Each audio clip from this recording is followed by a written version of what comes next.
Benjamin grabbed Harper's jaw and frantically leaned in for a kiss. His rough fingers soon left red marks on her pale skin. Benjamin's breath was hot, like a blazing fire, making Harper almost suffocate. Just as she was lost in the moment, reaching out to wrap her arms around his neck, his phone rang on the table. He hesitated for a moment and the passion instantly cooled. After a while he pulled back and gave her a soft kiss on the lips. "Drink some milk and get some sleep," he said in a hoarse voice. Benjamin stood up, picked up his phone and left. After closing the balcony door he made a call. Harper felt dizzy from the kiss and sat there for a while before standing up. Instead of going to the bedroom she walked to the balcony. The glass door was ajar, allowing the cool night breeze and Benjamin's low voice to drift in. "I won't leave you. Don't worry, just get some rest." Benjamin's voice was as gentle as a whisper of the breeze. Harper stood there for a moment, then chuckled softly. So he could be gentle too. Too bad he'd never been that gentle with her. Thinking of this, she turned around and walked into the bedroom, sitting on the edge of the bed with a poker face. Today, after going to the hospital for a checkup, she found out she was pregnant. She wanted to share the good news with her husband Benjamin, but her phone buzzed. It was a message from Benjamin. "It's raining. Bring me an umbrella." Attached was the address of the club. Full of joy, she arrived at the club, but overheard a conversation between Benjamin and his friends at the entrance. "No way, Benjamin. Do you really think your so-called wife will bring you an umbrella? Does she really think you'll get wet? She must be head over heels in love with you. She can't even think straight." "That's total beast," said a lazy, deep voice from the corner of the room, a voice she knew all too well, Benjamin's. "Give it back," he demanded. Her friends, who had been messing around, reluctantly handed him the phone. "Geez, why do you want your phone back so fast?" "Shut up. If Lauren wasn't here, you wouldn't have had a chance to grab his phone." Outside the door, Harper's face turned pale. It had been so long since she'd heard the name Lauren, almost to the point of forgetting her existence. Someone in the box said, "Everyone knows Lauren is the most important person to Benjamin." Exactly. Even if you ask Benjamin, he'll say the same, right, Benjamin? Lauren couldn't help but look at Benjamin after hearing this. Benjamin just smiled and didn't deny it. Amidst the teasing, Benjamin lowered his head and quickly replied to Harper's message. It read, "I don't need an umbrella. You can go back." When Harper received the message, she had already turned around to leave. She didn't have the courage to knock on that door. As she walked out of the club, she pulled out the pregnancy report from her pocket. The rain washed over the report, making the words barely legible. Harper had planned to surprise him with the news, but now it seemed meaningless. Turns out he just wanted her to bring an umbrella so she could be the punchline of a joke. "Still awake?" Benjamin's voice suddenly broke the silence. The spot next to Harper sank as she was enveloped by Benjamin's cool, refreshing scent. "I need to talk to you," Harper said without turning around. Upon hearing this, Harper didn't turn back. She knew exactly what Benjamin wanted to say. "Let's get a divorce," Benjamin said. "Lauren is awake and I must fulfill my promise to her," Benjamin replied coldly as he lit a cigarette. Harper, pale and desperate, continued, "Is divorce our only option? There's a reason we got married, Harper. I've already let Lauren down once and I can't do it again," he said, cutting off further discussion. When Harper mentioned Lauren, she saw a tender look in his eyes and felt a hint of jealousy. It was obvious that he only had feelings for Lauren, not for her.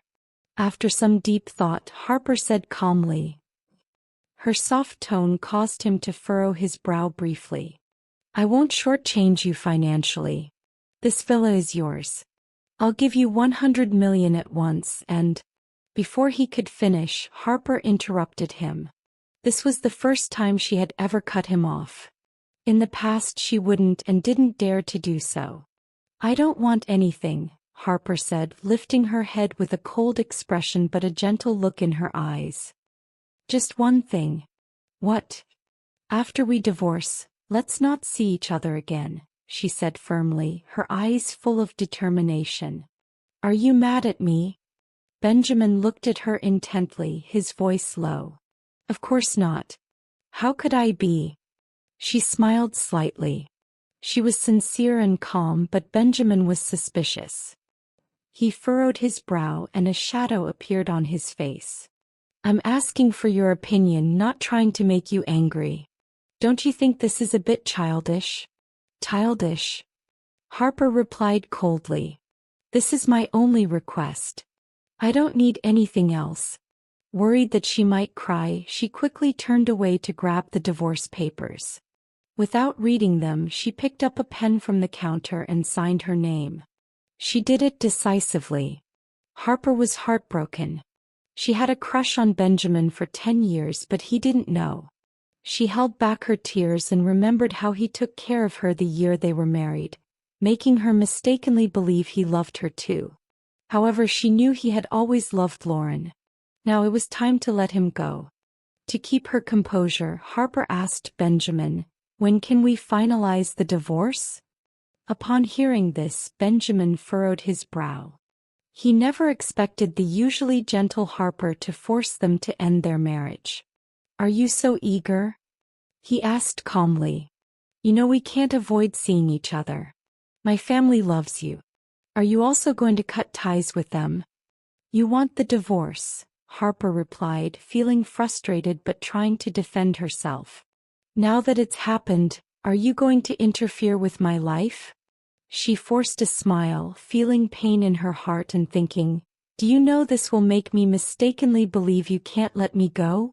She didn't dare look him in the eye and asked, or does it mean you don't love Lauren and have fallen for me? The two exchanged silent glances, Benjamin's eyes darkening and the atmosphere changed. Finally he spoke, Harper, I don't find this joke funny at all. It seemed that falling in love with her was just a joke to him. She gave up a successful life and fame to marry Benjamin, but just a year later she received his divorce papers. She knew no marriage was perfect. And love can't be forced. The next day she met with her friend Frank. When Frank learned about Harper's divorce, he said, You're right. You two are better off breaking up. Now, I don't have to feel conflicted or worry about upsetting you anymore, Frank replied, his voice gradually lowering. What do you mean you don't have to feel conflicted? Harper asked, confused. Nothing. I just never liked Benjamin. Now, I don't need to pretend for you, he replied. Harper smiled. She never understood why Frank instantly hated Benjamin. But they both felt the same way. It was like these two men just didn't get along the same way two competitive women might not. In the evening, Frank drove her to the villa. When they arrived and got out of the car, she glowed under the setting sun. She turned to Frank and said, Drive carefully. Just as he was smiling and about to say something, he noticed someone standing on the balcony on the second floor of the villa. He squinted and waved at Harper. I have something to tell you, Harper. As she leaned toward the driver's side window, Frank gently stroked her hair. Take care of yourself.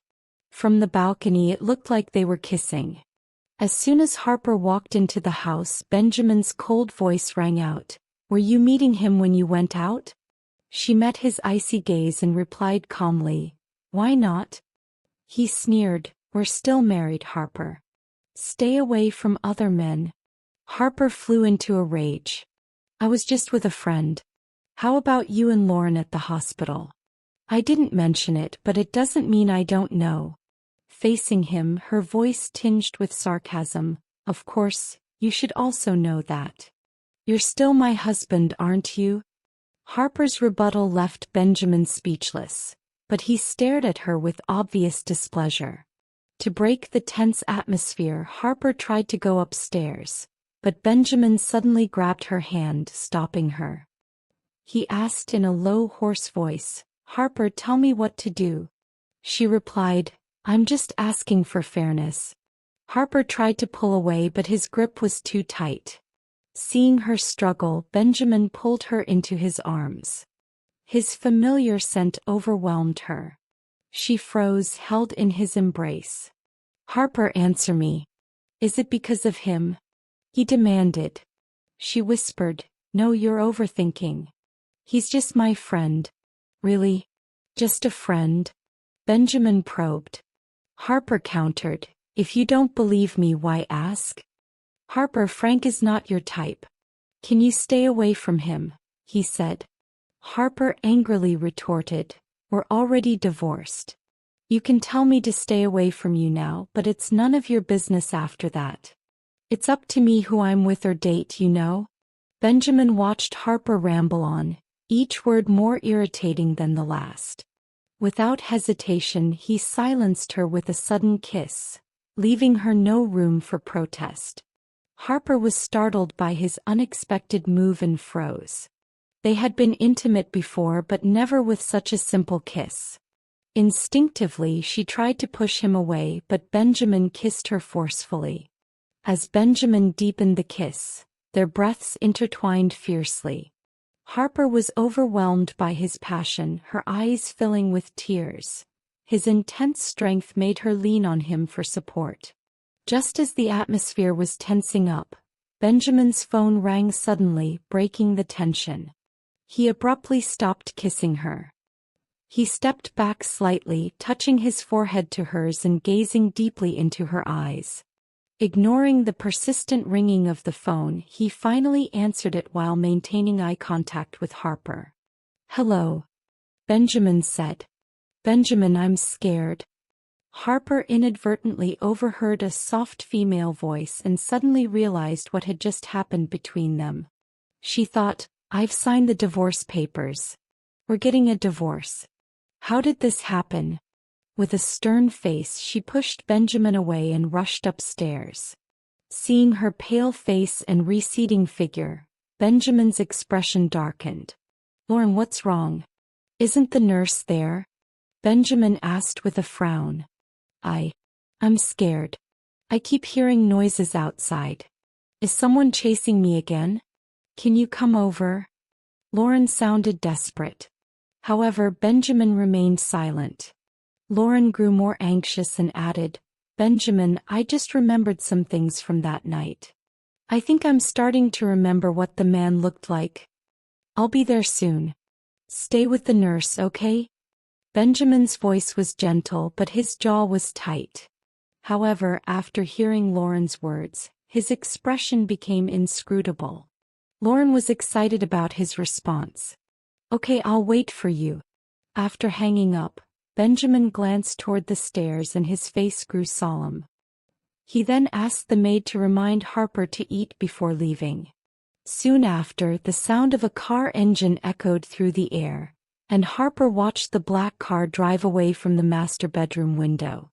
Her expression was blank, her smile bitter. The image of Benjamin rushing anxiously to Lauren's side flashed through her mind. Harper thought, "He does love Lauren. So what am I holding on to?" That night, Benjamin did not return to the villa. Harper knew he must have stayed at the hospital with Lauren. It was the first time he had stayed out overnight since their marriage, excluding business trips. Harper didn't send him any texts or call him. She had learned to be a dignified, elegant, and understanding wife. Before marrying Benjamin, her birth mother, Jennifer Mitchell, had instilled in her how to be a wife who wouldn't bother her husband. Harper thought, "I followed their advice, but why doesn't Benjamin have any feelings for me at all? The only explanation is that he despises me too much to allow himself to like me." She faced the harsh reality and told herself, "He doesn't love me and he never will." Harper stayed awake all night and only fell asleep at dawn, but soon after her phone rang. It was Benjamin calling. Harper, his voice cracking, replied, "Yes." Benjamin said, "Get Lauren 2 outfits and send them to the hospital. She doesn't want to be seen like this. Can you deliver it yourself?" It almost sounds like a command. Harper blinked and turned pale from lack of sleep. She hesitated, then asked, "Do you want me to take clothes to the hospital?" "Yes." Benji made it clear. "I don't know Miss Davis very well. Would she be uncomfortable if I saw her like this?" Harper asked. "She won't mind. Just send the clothes as soon as you can, okay?" Benjamin urged. Harper bit her lip, heartbroken. She told herself that this was the last time she would do something for him that she didn't want to do. She looked indifferent and calmly replied, "I'll be there in an hour." Harper then immediately hung up the phone before Benjamin could respond. She tried to suppress her emotions, but the pain grew deeper and more unbearable. Harper wondered, is Benjamin doing this to punish me because I went home with Frank last night? Whether or not this was true, she was more eager than ever to end their marriage. Harper knew that when Lauren woke up, it was just the beginning. Benjamin would give Lauren his undivided attention every day, and it would keep happening. Harper couldn't bear to live like this. She then went to her closet and pulled out 2 outfits, which are updated each season but she has never worn. Afterward, Harper drove to the hospital. As soon as Harper reached the ward, he raised his hand to knock on the door, and heard a crisp voice from across the ward. "Benjamin, I must look very ugly now? Would Harper laugh at me if he saw me?" "You're not ugly, you're still recovering, don't worry, okay? When you are well, we will get married." Benjamin comforts Lauren. "Really? You're not just saying that, are you?" Lauren asked. "I'm serious." "Now eat," Benjamin said with a smile. "Benjamin, I love you," Lauren whispered, her voice soft and calm. Outside, Harper overheard every word. She smiled sadly, not wanting to disturb them by knocking. She thought it best to wait until they had finished talking. When the conversation was over, she knocked on the door. A low, cold voice came from inside. "Come in." When Harper walked in, he saw Benjamin lying next to the bed, still wearing yesterday's suit. Apparently, he's been in the hospital all night. He looked at her coldly and without feeling, as if she meant nothing to him. Harper clenched his fist and stopped. Lauren said from her bed, "Harper, you're here. I'm sorry to bother you with your clothes. Come and sit down." She had creamy oatmeal with cinnamon for breakfast because she had just gotten up and needed something soft and easy to eat. But the strong smell of cinnamon was too much for Harper and she frowned. She felt nauseated, suddenly retched, and covered her mouth. A hush fell over the room. "What are you doing?" Benjamin asked, narrowing his eyes. "Harper, do you think I'm disgusting?" Lauren asked, looking hurt. After the retching, Harper choked back nausea and said with a straight face, "It's not you. I just hate the smell of disinfectant." Avoiding the scent of cinnamon, she held out the dress. "This is the new dress you wanted." Lauren grabbed her bag, beaming with delight, and said, "Harper, you're so sweet. You even picked out my style." Harper wondered, her style? So, the villa's constantly updated wardrobe is for her? Then she looked at Benjamin with a cold smile and a mocking expression. "If there's nothing else, can we talk?" Harper asked coldly. Lauren panicked and quickly replied, "Harper, I know you're still married to Benjamin.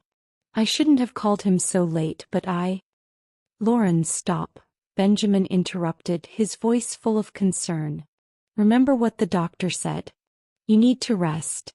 After reassuring Lauren, Benjamin turned to Harper, his face tense. "Why do you make her so angry?" Harper thought incredulously. "I didn't do anything. Why am I being blamed?" Forcing a smile, she said, "Does my reaction matter? If Miss Davis cares, then why is she calling so late? We're divorced now anyway. There's no need to pretend to feel guilty." Benjamin frowned, feeling a strange tinge of regret despite getting what he wanted. "Harper, if you're mad at me for making you bring clothes, blame me, not her. Lauren is too weak." Harper scoffed to himself. "So? I can get hurt, but Lauren can't." Harper hid his feelings and suggested to Benjamin, Let's fix a time to finish the formalities. Monday morning then, he replied coldly, frowning. It's Saturday, so there's only 2 days left. That's settled, Harper snorted, then added, I won't bother you two anymore. Benjamin did not answer. His face was serious. Did I say something wrong again? Harper smiled mockingly and turned and left the room. As soon as Harper stepped out of the hospital room, the tears began to flow. After Benjamin had filed for divorce the night before, she thought she was ready for this moment. Still, seeing him with Lauren pained her deeply. Harper felt as if something was gnawing away at her heart until it became numb. Harper hadn't eaten much all day, so once she got back to the villa, she asked the kitchen to prepare pasta. Looking at the pasta and smelling it, which would have made her stomach growl, suddenly she felt nauseous and wanted to throw up. Harper thought it was just because she was hungry, but as she prepared to take a bite, she couldn't hold back the overwhelming feeling of nausea. She rushed into the bathroom and kept vomiting. After a while she finally felt better. Harper straightened up, only to find herself staring into a pair of deep, focused eyes. He narrowed his piercing eyes and looked at Harper for a moment before he said, Harper, you're not pregnant, are you? Benjamin's choice of words was, You're not pregnant, are you? Instead of, Are you pregnant? Although the wording is only slightly different, the meaning is significant.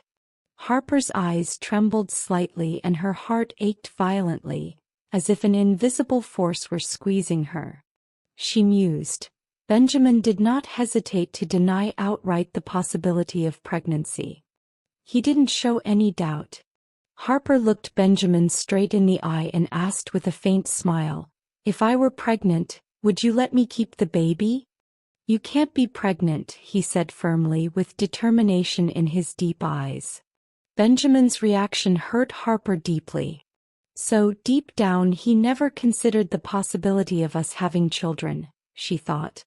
She suppressed her discomfort and smiled faintly. If you're so sure, then why do you doubt it? After all, you were always careful with us, remember? Except that one time. Benjamin was so drunk that he didn't remember any of it afterwards, and Harper wouldn't bring it up. She said this without any change in her face. She could not see any flaw. Harper's answer was exactly what Benjamin wanted to hear. But at the sight of her mocking smile, he felt as if something sharp had brushed his heart and stirred indescribable emotions. He frowned and the emotion deepened in his expression. They looked at each other for a long time before he suggested, If you don't feel well, you should see a doctor. Then he asked, Have you told your family that we're getting a divorce? Harper looked up at Benjamin and replied, Yes, I already told them. Why didn't you talk to me first? His expression was unhappy and showed mixed emotions. She replied, I don't understand why we're having this discussion. Aren't we supposed to finish the paperwork on Monday? In that case, informing my family shouldn't bother you, right? Are you so eager to disown me? Benjamin asked, frowning. Harper was stunned for a moment, puzzled by his words.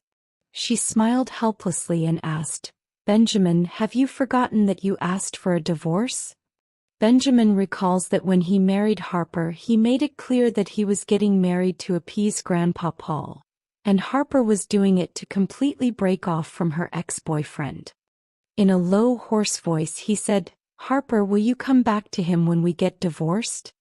Harper paused, not quite understanding what Benjamin meant. Her face cooled as she reacted. No, I won't. Why? He asked. She replied, There is no reason. Since you have broken up, why get back together? Besides, for all I know, he might be with someone else by now. Harper's expression was calm, as if she were just talking about other people's business. Benjamin kept staring at her, not wanting to miss any emotion on her face. He asked, He didn't want to break up with you, did he? Maybe he's still waiting for you. He shrugged. People change. Nobody stays in one place forever waiting, right? This sentence is also a reminder to herself. If pursuing leads nowhere, she mused, why continue? The next morning, a ray of sunlight entered the bedroom of the villa. The alarm woke Harper up. She stretched, touched a warm body and suddenly opened her eyes. What came into view was the handsome face of Benjamin, who had not yet woken up, Harper leaning against his chest, Benjamin's hand on her waist. Harper was stunned, but before she knew it, Benjamin smiled and said in a husky voice, "You're awake? Why aren't you up yet?" Harper asked. "You slept so soundly I didn't have the heart to wake you." Harper didn't believe me. "Nonsense. You held me so tight I couldn't get your hand away." Benjamin stared at Harper in his arms, and his warm breath blew on her face, making her face rudder, and the atmosphere became ambiguous, and Benjamin's lip angle showed meaning, and his voice was husky and low. "You slept with me and now you want to kick me away, don't you? What are you talking about? Let go of me." Harper gave Benjamin a hard push, but he wouldn't budge. Her actions made Benjamin hug him even tighter. Harper stared at him, lips pressed vacantly. She did not know that the way she looked at the moment, just like a frightened kitten, delicate and cute appearance, will only let Benjamin heart temptation. Benjamin suddenly thought of something. He frowned and whispered, "Harper, don't fall in love after a divorce and don't listen to their sweet talk. They have ulterior motives." Harper was stunned for a moment and did not speak. Benjamin was serious. "Harper, promise me you'll do it." "What if I can't?" Harper asked. "You have to do it." "I'm serious." Harper thought this was a bit ridiculous. "Benjamin, if an employee at your company quits, are you going to take his or her next job?" "That's different." Harper frowned. "What's the difference?" "It's just a metaphor, but the essence is the same." "I'm not discussing this with you right now, Harper. I'm asking you to do it," Benjamin said gravely. "So what?" "Not yet." Harper was unmoved. "Dare you say that again?" Benjamin seemed angry and his face changed. Harper's stubbornness was also stirred, and she looked up at him, ignoring the mere finger distance between her and Benjamin, and said, "Do you still want to hit me after I said it?" Benjamin looked down at her red lips and said meaningfully, "If you don't agree, I'll kiss you." Harper was stunned. She thought, does he know what he's talking about? For the first time he said it clearly and directly. Harper was uncomfortable, but she was still in Benjamin's arms. If he didn't let go of her, she wouldn't dare move. "You can't do that," she said uneasily. "Why? We're still a couple. It's normal." Benjamin still stared at Harper.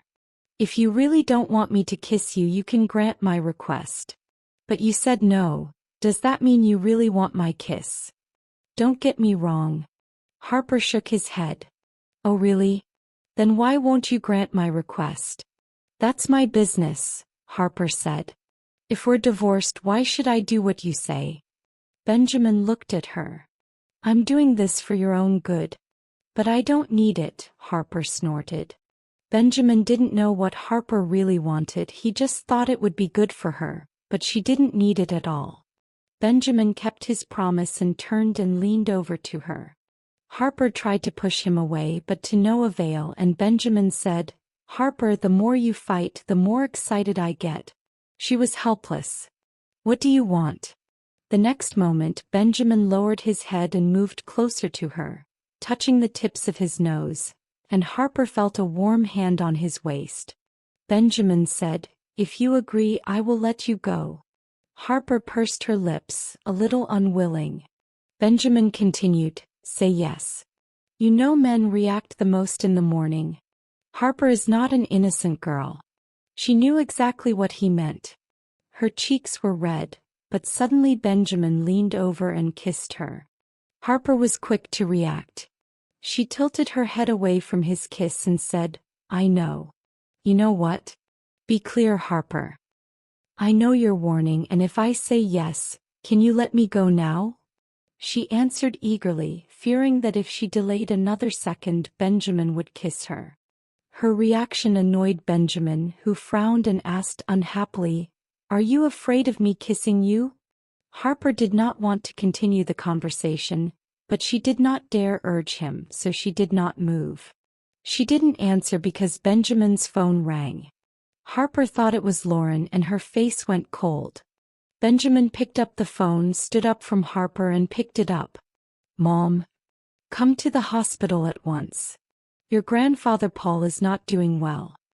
When they arrived at the hospital, Paul had been taken from the emergency room to the ward. But he's still in a coma. The doctor said, "Sir Martin is fine for the time being, but there is no telling when he will wake up.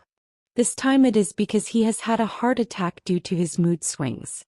He needs to stay calm and remember not to make him angry in the future. Paul suffers from heart disease, high blood pressure and other age-related ailments." After the doctor had left, Scott looked at Benjamin and whispered, "Benjamin, come out with me." Harper frowned, looking apologetic and remorseful. Benjamin looked at her and gently held her hand. "Don't worry, leave it to me, okay?"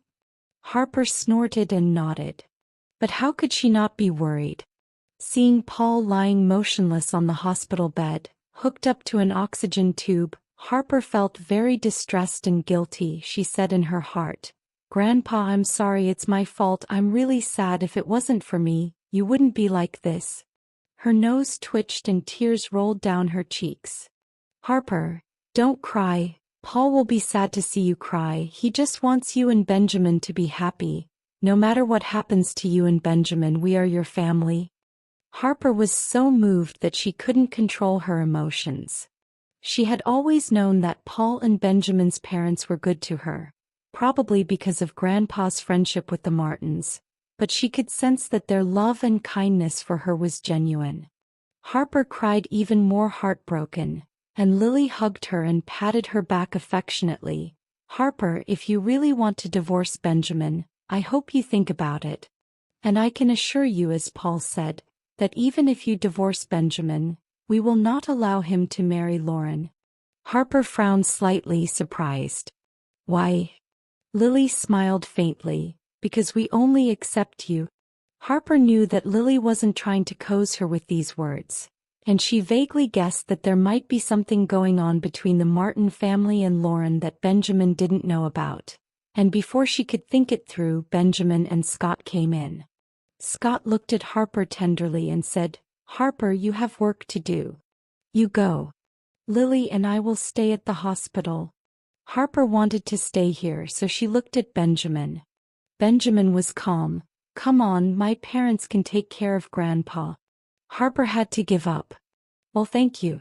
Benjamin and I will come over tonight." "Yes, dear girl. Go to work." Lily smiled softly. Benjamin and Harper walked out of the room, walked silently to the parking lot and got into the car.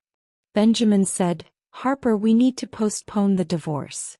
We'll talk about it when Grandpa's condition stabilizes." Harper gasped.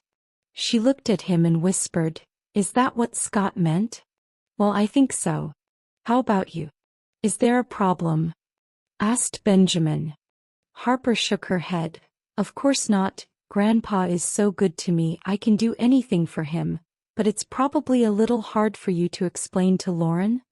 Benjamin frowned, the feeling of irritation resurfacing, and said quietly, "Harper, how many times do you want me to repeat that? What happened between us had nothing to do with Lauren." Harper pressed her lips together. She thought, nothing to do with Lauren? He wants to marry Lauren. This is important. In fact, he just doesn't want people talking about her. Harper sighed with indescribable bitterness. Benjamin drove Harper downstairs to the office. Before getting out of the car, she hesitated to ask him about the alleged plagiarism of the company's plans, but she refrained. She didn't know how to start. Harper finally said nothing, watched the car drive away, and then entered the building. Frank was already there when Harper walked into the office. "He looks a little serious." "What happened?" she asked. Frank, without speaking, motioned her into his office. saying it was serious and they would be sued to terminate the agreement and claim damages. Harper called Benjamin for backup, so when the call came through she went straight to the point.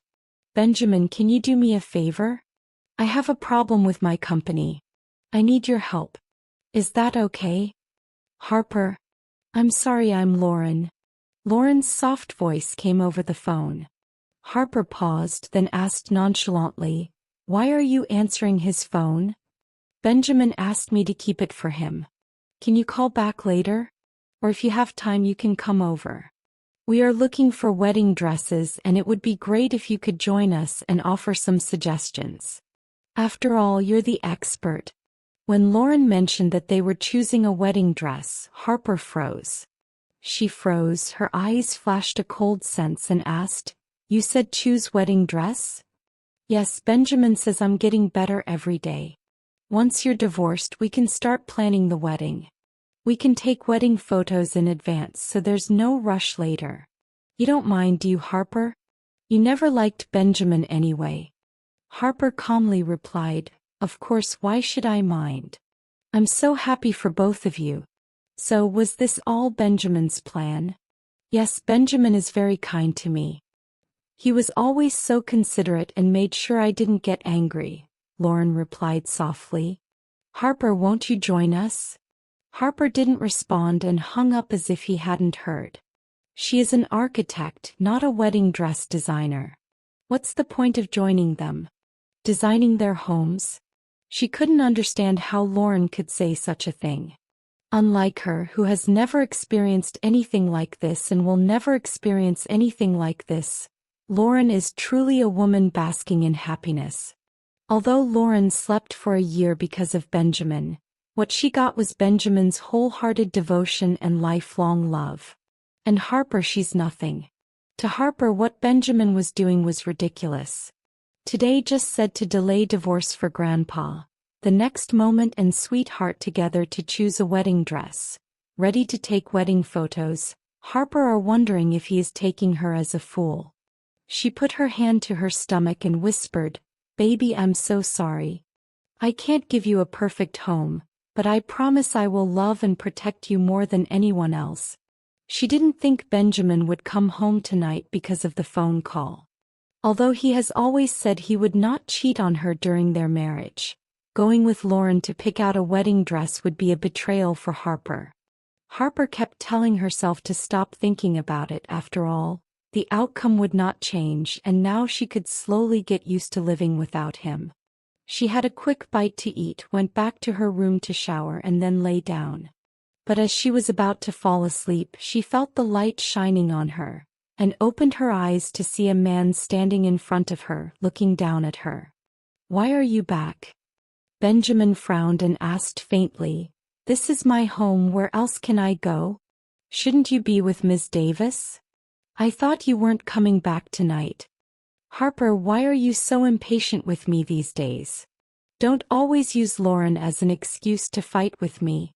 Benjamin's accusations and reproaches ignited Harper's pent-up frustration throughout the evening. She sat up and faced the man in front of her, her eyes fixed. Her voice icy, she retorted, "So you think it's my fault? Don't you see why I'm so sensitive?" Puzzled, he asked, "Understand what?" Harper pressed her lips together and asked directly, "Where were you at night? What happened to going home early?" "We're going to visit Grandpa. Something happened to me. I told my mother." "Did you tell me?" The tighter the man's brow, the more he felt Harper's change. Her words were sharp and confrontational. It was not the gentle woman he knew, and it shocked him. "If I didn't tell you and you're angry, it's my fault. It won't happen again, okay?" Harper was silent. Benjamin looked serious and said in a deep voice, "If there are any other questions, just say it directly. It's not that I have a problem, but how long are you going to lie to me?" "I'm lying to you? What do you mean?" Harper felt helpless and wondered why Benjamin didn't admit it. She said, "Benjamin, you don't have to hide anything from me. We're getting divorced anyway. I want you to be honest with me. Even if you're going to be picking out a dress with Lauren in preparation for your upcoming wedding, you should have told me. That way I won't feel like a fool for calling and bothering you both. They're married and they don't even have a photo. Apart from the marriage certificate, she couldn't find any other sign that they were husband and wife. Harper's heart ached at the thought. She was heartbroken over the year she had been by his side and the end of their marriage. She did not regret falling in love with him, but falling in love with him made her feel that fate had played tricks on her. Harper quickly lowered her head, not wanting Benjamin to see the tears in her eyes. She did not want Benjamin to see her weakness. Benjamin widened his eyes and looked shocked. What wedding dress? Harper, what did you say? Can't you just admit it? Why should I admit to something I didn't do? Harper, this is not like you. Where does all this doubt come from? Benjamin loosened his tie, hands on his hips, his handsome face cold and sharp. He radiated a sense of coldness. Benjamin stared at the woman in front of him, barely able to contain his emotions. Are you making all this up to force me to divorce? Harper looked up, eyes wide. Lauren tells me you're looking for a wedding dress, Benjamin. If you're worried I'm gonna blow your cover in front of Grandpa and your parents, don't worry. I'm not that mean. I wouldn't do that. He loved her so much. Now he insisted on a divorce, which made her understand how insignificant she was to him. Before he completely destroys her, she will build a wall to retain a modicum of dignity. Benjamin knew what she meant. Look, maybe you misunderstood. Because she's getting out of the hospital today, so I'm just helping her pick out her clothes. She just used my phone to call her former agent. So, you're saying I accused Lauren of nothing and lied to both of you? I didn't say that. But isn't that what you mean? I don't understand why every time I call you, your phone is always with Lauren. If you don't want to answer the phone, I won't call again. Her voice trembled and she was on the verge of breaking down. Her hands clenched under the covers. She was afraid she was going to lose control and cry. Benjamin narrowed his eyes and stared at her in a stern voice. Harper, are you trying to find fault? The cold look in his eyes made Harper's chest tighten and stab her in the heart. She looked at him in silence. Their eyes met and finally he turned and walked out of the bedroom. Tensions between them began to rise again, leading to estrangement. He denied everything Lauren said. Did Lauren lie? Harper doubts it. She remained silent, her lips closed and her heart heavy. The next morning when Harper came downstairs, Benjamin had gone to the Martin group. On the way, Curtis glanced at Benjamin in the rearview mirror and hesitated. After a while, Benjamin asked nonchalantly, "What's wrong?" Curtis decided to tell the truth. Mr. Martin, Mrs. Martin's company is having problems. There have been some negative comments on the company's social media. It's quite serious. Benjamin frowned slightly and said calmly, Curtis described everything he knew in detail, then asked, "Do I need to talk about this over there?" Benjamin remained silent, his lips pressed tightly. He remembered that she had called him the day before, perhaps about this. He remembered the pained look on Harper's face, and it weighed heavily on his heart. He whispered, "Turn around. We're going to see." "All right." Curtis immediately turned the car around, hit the gas and sped off. Meanwhile, Harper had just arrived at the company and had not yet arrived at her office. When she walked into the hall, Frank called several times. She didn't answer. She was a little down. She knew what was going on and thought it best to talk in person. Frank immediately leaned forward when he saw Harper, squinting at her. "Harper, have you talked to Benjamin at work about this?" "The matter is settled." Harper was stunned in disbelief. She had not spoken to Benjamin about it, nor had she had the opportunity. Maybe. That seems unlikely. He didn't have time to care about her problems because all he could think about was Lauren. Back at the office, Harper still doesn't believe the person who helped her solve her problem is Benjamin. She was silent, deep in thought when the telephone rang. "It's Benjamin." Her lips pressed and the man's voice was low and quiet. "Harper, why didn't you tell me this to my face? I told you to call me if you needed anything, right? Did anyone over there contact you?" In that moment Harper realized it was really him. She was conflicted. Part of her hoped it was him and part of her hoped it wasn't him. But either way she needs to say thank you. "Thank you, Benjamin. We're married, Harper." "You're welcome." But for them, marriage seems to have entered the countdown. She clutched her chest and there was a sharp pain in her chest that was so tight she felt like she couldn't breathe. His soft voice continued, "I didn't lie to you last night and I didn't hide anything. I was just shopping for Lauren's clothes. I always keep my promises, Harper. You know you can trust me, right?" What does he really mean by that? Is he explaining? Harper thought. But they're getting divorced and there's no point in doing something so misleading. "Why are you telling me this?" she asked quietly. Benjamin chuckled and said, "Why? Why you ask? If I don't explain, I might have to sleep on the couch tonight, and the servants will laugh at me for not having a say in this house. So, can you believe me now, Mrs. Martin?" "Great. Now it's her fault." Benjamin said, "Let's go to visit Grandpa this afternoon. I'll pick you up." Harper pressed her lips together. "All right." When he hung up, Harper stood there and said to himself, "Benjamin, what am I going to do with you?" She couldn't understand why he hadn't changed the way he treated her even though they were on the verge of divorce. Benjamin still didn't love her and she wanted him to be cruel. It'll make it easier for her to let go. Meanwhile, Benjamin had gone to the hospital. "Lauren's leaving the hospital tomorrow and he'll be here to take care of the paperwork." Then he went back to her room where Lauren's agent was also. Lauren is a singer. Thanks to her savvy marketing skills and Benjamin's help, she thrived in the industry and became known for several iconic hits. But since the accident she has been out of the public eye. Only a few loyal fans are still waiting for her. As soon as she saw Benjamin come in, she smiled and said, "Hi, Benjamin. Give me some advice. Do you think I should continue to pursue my singing career under the circumstances?" Benjamin looked calm and gave no information. "We'll talk about it when you're well again. Now, I have one more thing to ask you." Sensing his indifference, Lauren hurried the agent out. When they were alone in the room, she asked softly, "What's the matter, Benjamin? Is there something wrong with my body?" Her eyes were full of worry and panic. Benjamin frowned slightly and asked, "When Harper called me last night, did you answer the phone?" Lauren paused, then realized he was talking about the phone call from last night. She bit her lip, guilt and remorse on her face. "Did Harper say something to you?"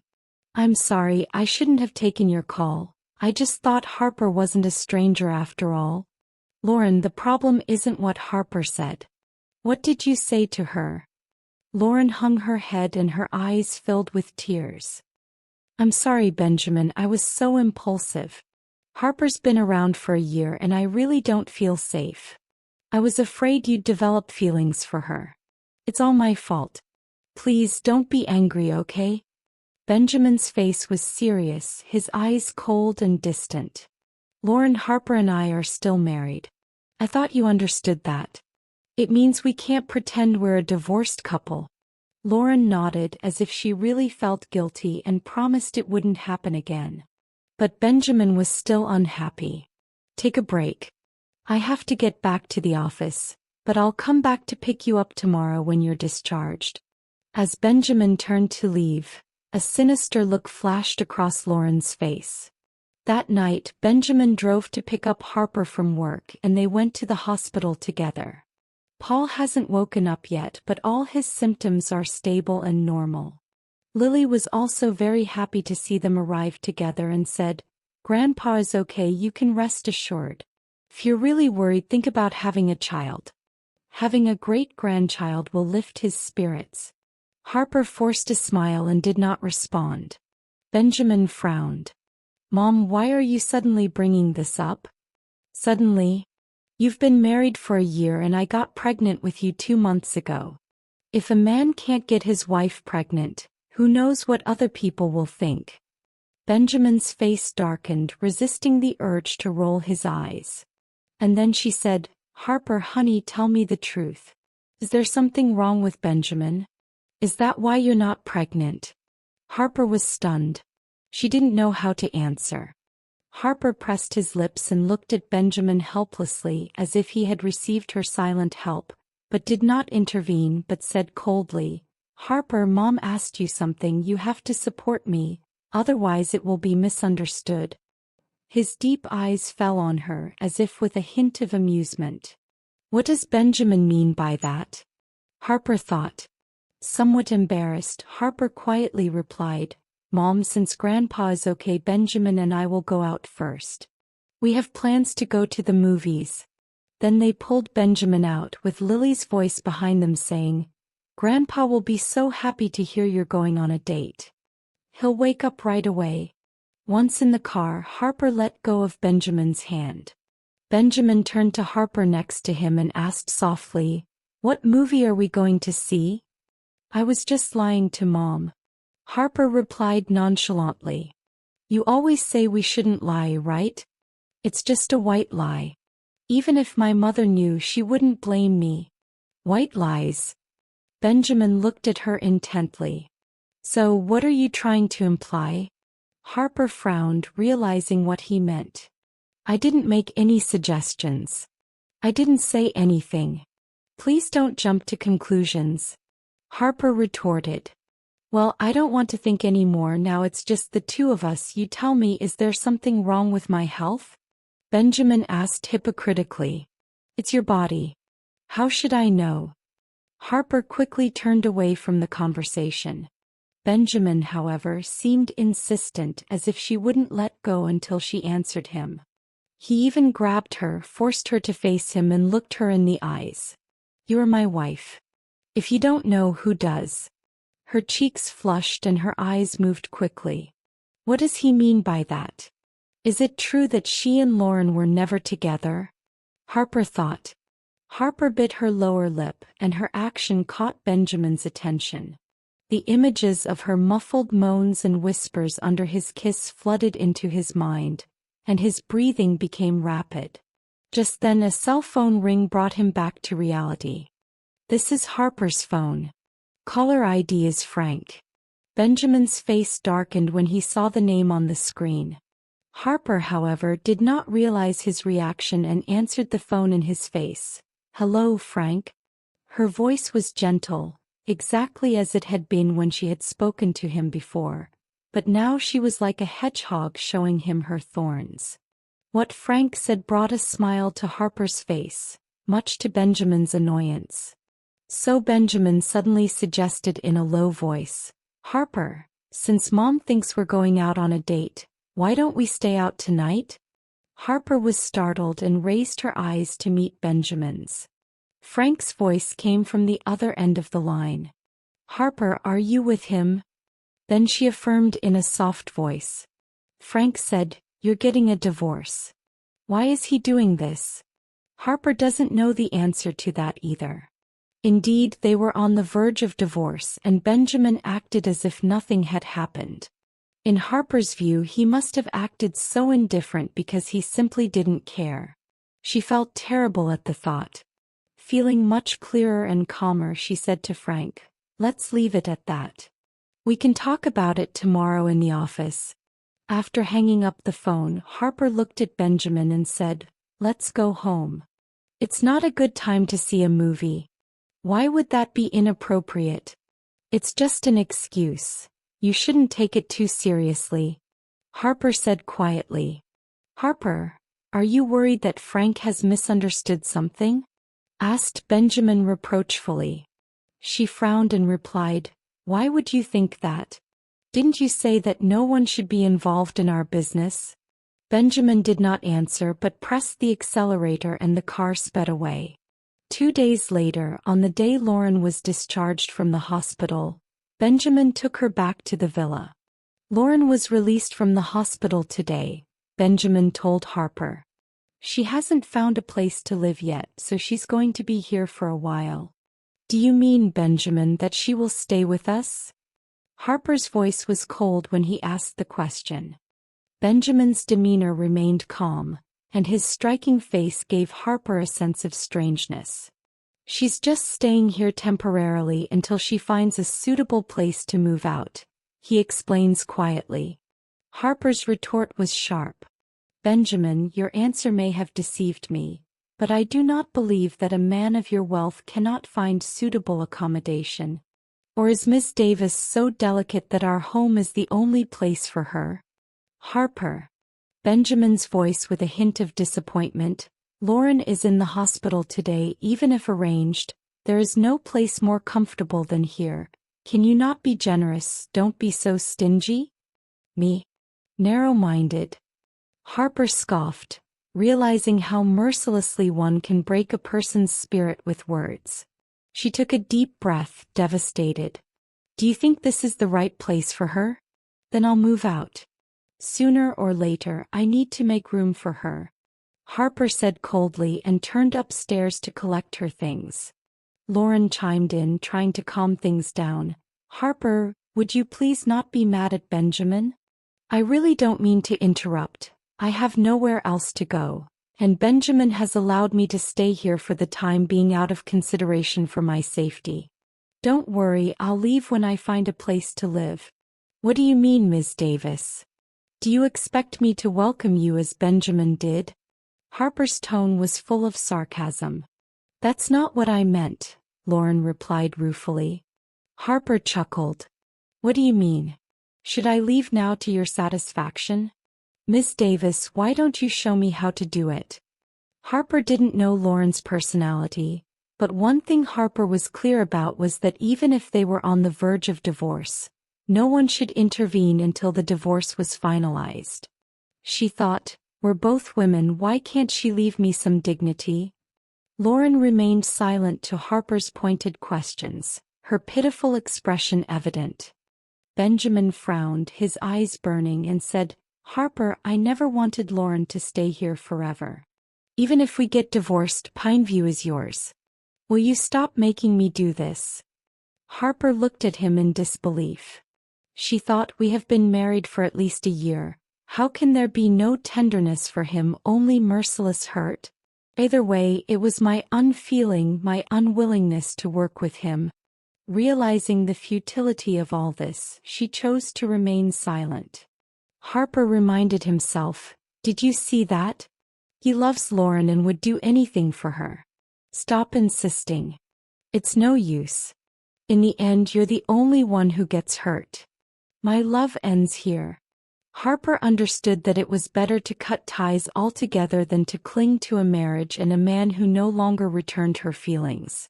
In this way, he was still the same person in her heart. She went to the hospital to visit Benjamin's grandfather, Paul. She was going to tell Paul she was pregnant. In a clear, steady voice, she said, Grandpa, I'm pregnant. As soon as she said this, the air in the hospital room seemed to be still. Harper continued, I only found out after I decided to divorce Benjamin. I didn't mean to hide it from you. Does he know? Paul asked gravely. No, I didn't tell him that we had decided to divorce, Harper said, looking at Paul. Grandpa, do you promise not to tell Benjamin? I don't want to use children to keep a failing marriage together. It won't make both of us happy, and a child raised in an unhappy family is not ideal. Grandpa, I'm telling you this because I want you to support me and trust me. Now that I've been honest with you, the baby will be born. But I don't want my kids to be a bargaining chip, and I'm sure you don't want that either. Paul kept silent.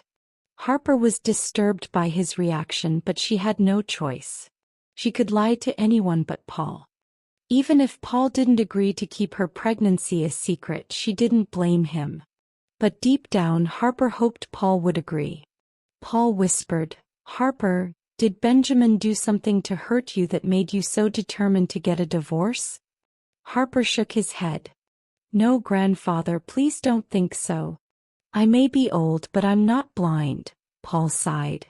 If he does divorce you, he'll regret it. Lauren was not a simple woman, not one who lived a quiet life. If she had half your personality, I wouldn't have stopped them from being together. Anyway, it's his loss to give up such a good wife as you, and he'll regret it afterwards. Harper, I promise you I won't tell anyone. But you have to promise me that if anything happens, you'll tell me. As long as I am around, I will not allow anyone to bully you. Harper nodded vigorously, her eyes filling with tears. Grandpa, thank you, really thank you. She was not one to cry easily, but she was overwhelmed by Paul's unconditional kindness. Just then, the door of the ward suddenly opened and Lillian Scott returned with breakfast, accompanied by Benjamin. Paul sent them away, leaving Benjamin and Paul alone in the ward. Paul said, I don't expect you to be nice to Harper anymore.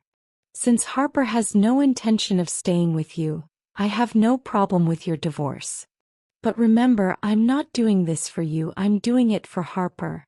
Paul gave Benjamin a dirty look, his eyes full of contempt, and continued, divorce is okay, but you must promise me one request.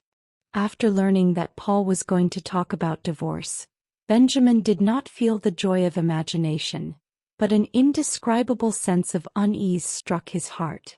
Benjamin frowned and looked at Paul with a gentle but puzzled look.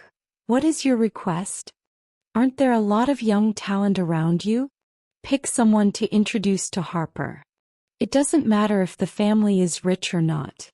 The important thing is that he is a good person, treats Harper well, cherishes her, and most importantly is better than you. Paul's words were accurate and there was no joke in them. Benjamin was stunned and asked, Grandpa, do you want me to introduce Harper to someone? Paul snorted. Why? You're divorcing her and I can't make all the plans for her. Benjamin was silent. He frowned for a moment before he said, Grandpa, Harper and I aren't divorced yet. Of course, I know you're still married. So I hope you find her a good match before the divorce. Then people will know Harper isn't desperately clinging to you. Paul's words were merciless, and the eyes he looked at Benjamin were even more disdainful. Benjamin asked, Does Harper know about your request?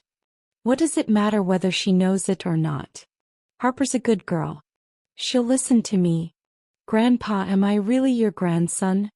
Paul said coldly, If you weren't my grandson, I would have broken your leg, huh?